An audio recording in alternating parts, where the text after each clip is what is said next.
नमस्कार दोस्तों, आप सबका स्वागत है और एक नए वीडियो में हमारी इंटरनेशनल फाइनेंस और फॉरेन एक्सचेंज की सीरीज में। जी हां दोस्तों, आपकी डिमांड पर और एक वीडियो में लेकर आया हूं।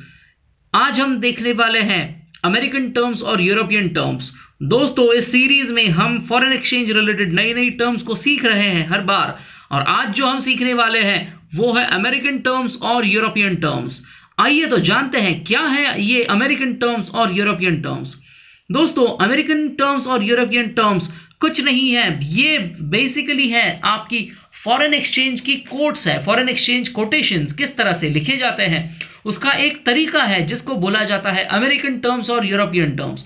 दोस्तों, आप किसी भी कोट को पढ़िए, कोई भी किसी भी करेंसी के साथ में एक्सचेंज रेट कोटेशन को पढ़िए, या तो वो अमेरिकन टर्म होगी या यूरोपियन टर्म होगी। इन दोनों क्लासिफिकेशन में ही आपकी कोई भी कोट आती है दोस्तों, आप उसे कहिए अमेरिकन टर्म या यूरोपियन टर्म। तो आइए आज हम समझेंगे क्या है ये अमेरिकन टर्म और यूरोपियन टर्म।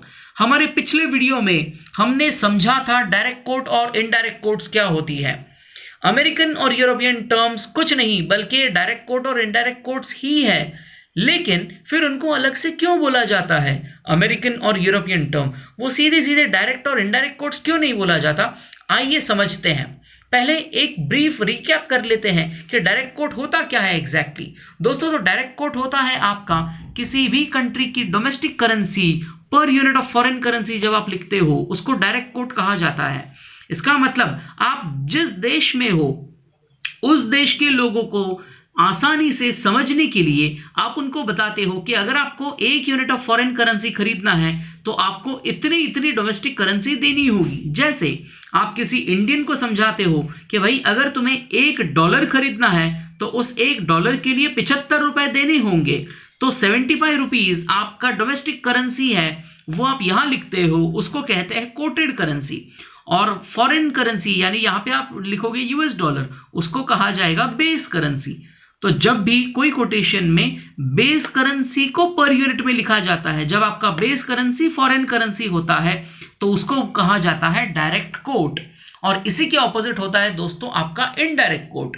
तो इनडायरेक्ट कोट में होता क्या है, आपकी फॉरेन करेंसी जो है वो कोटेड करेंसी बन जाती है और डोमेस्टिक करेंसी जो है वो बेस करेंसी बन जाती है। इसका मतलब यह है दोस्तों कि आप किसी इंडियन को जाके समझाइए कि भाई तुमको $1 बेचने के लिए या $1 खरीदने के लिए कितने डॉलर देने होंगे।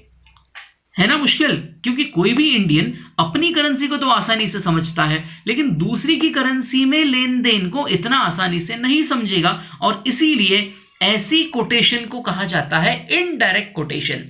तो दोस्तों, जब हमने समझ लिया है कि डायरेक्ट कोट और इनडायरेक्ट कोट क्या होता है, तो अब चलते हैं समझने के लिए कि भाई ये अमेरिकन टर्म्स और यूरोपियन टर्म्स क्या होती है। तो देखा जाए तो अमेरिकन टर्म्स कुछ भी नहीं है बल्कि अमेरिकन टर्म्स मतलब डायरेक्ट कोट ही है। अमेरिकन टर्म्स क्या है? अमेरिकन टर्म्स मतलब यूएसडी आपका कोटेड करेंसी होता है, $, और कोई भी और करेंसी, किसी भी देश की कोई भी करेंसी आपकी बेस करेंसी हो सकती है। जी हां, मैं दोहरा रहा हूं, किसी भी देश की कोई भी करेंसी आपकी बेस करेंसी हो सकती है, लेकिन उस बेस करेंसी का रेट आपको डोमेस्टिक करेंसी में दिया जाता है। यानी मतलब $, के रेट में आपको किसी भी बेस करेंसी का रेट दिया जाता है। एक फॉरेन करेंसी खरीदने के लिए कितने डॉलर्स देने होंगे, ऐसे कोटेशन को हम कहेंगे अमेरिकन टर्म्स। दोस्तों, सीधी भाषा में जानने के लिए अमेरिकन टर्म वो होता है कि अगर आप किसी अमेरिकन को समझाना चाहते हो कि भाई ये फॉरेन करेंसी को खरीदना या बेचना है तो आपको इतने इतने डॉलर्स देने होंगे, तो ऐसे टर्म को कहा जाता है अमेरिकन टर्म। यानी अमेरिकन व्यक्ति की दृष्टि से जो कोटेशन लिखा जाता है उसके हिसाब से, उसके मुताबिक, उसको समझने के लिए जो कोटेशन लिखा जाता है उसको बोला जाता है अमेरिकन टर्म। मतलब ये है कि जब आप किसी अमेरिकन के लिए डायरेक्ट कोट लिखते हो तो वो हो गया आपका अमेरिकन टर्म।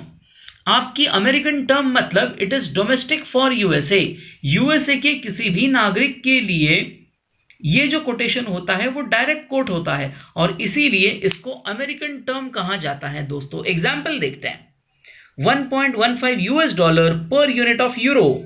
ये हो गया आपका डायरेक्ट कोट अमेरिका के लिए, यानी बन गया अमेरिकन टर्म। जैसे 0.05075 US dollar per unit of INR rupee, ये बन गया आपका डायरेक्ट कोट यूएस पर्सन के लिए, अमेरिकन के लिए, मतलब ये भी बन गया आपका अमेरिकन टर्म। तो दोस्तों हम समझ गए कि किसी अमेरिकन व्यक्ति के लिए जब डायरेक्ट कोट लिखा जाता है, किसी भी करेंसी का दाम जब यूएस डॉलर में दिया जाता है तो उसको कहा जाता है अमेरिकन टर्म्स। आइए अब समझते हैं यूरोपियन टर्म्स को। तो अमेरिकन टर्म्स के एग्जैक्टली ऑपोजिट, इसके विरुद्ध आता है आपका यूरोपियन टर्म्स।